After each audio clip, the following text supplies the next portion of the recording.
Здраво на сите фудбалски фанови. Денеска ви подготвивме ексклузивен преглед на еден од најочекуваните дуели во Карабао купот. Манчестер Сити против Тотенхем. Овој меч не е само рутински надпревар, туку вистинска борба за престиж и можност да се освои трофеј кој секоја година носи ново изненадување. Се подготвуваме за се што ќе донесе оваа пресметка на Етихад, каде што нема да има место за грешки. Манчестер Сити под водство на Пеп Гвардиола го зема овој надпревар сериозно, дури и кога ротациите во тимот се чести заради зачувување на силите во лигата и европски надпреварувања. Гвардиола и Сити се познати по својата домашна номинација во Карабао купот, освојувајќи 4 титули во 5 години пред 2022 година, што значи дека клубот знае како да го искористи турнирот за освојување на трофеи. Иако во овој турнир често гледаме шанси за помладите играчи и оние кои ретко добиваат минутажа, граѓаните ќе пристапат со една цел – победа. Од друга страна, Тотенхем кој се наоѓа под водство на Постекоглу бара своја шанса за трофеј. Постекоглу, познат по својата офанзивна филозофија, бара начин да го подигне духот на тимот и навивачите преку ова надпреварување, особено бидејќи Тотнам нема трофеј во последната деценија.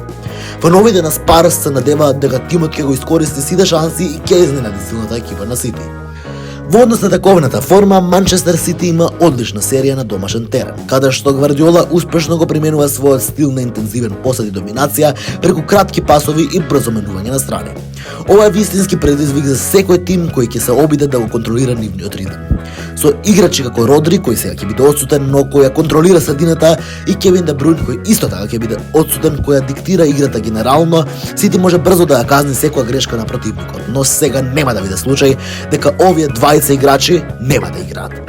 Тотнам пак игра поофанзивно под водство на Постекоглу и го привати стилот на брза транзиција. Секој надпревар го гледа како шанса да го покаже својот стил, но ќе биде интересно да видиме дали ќе намалат офанзивната игра заради заштита од интензитивните напади од Сити.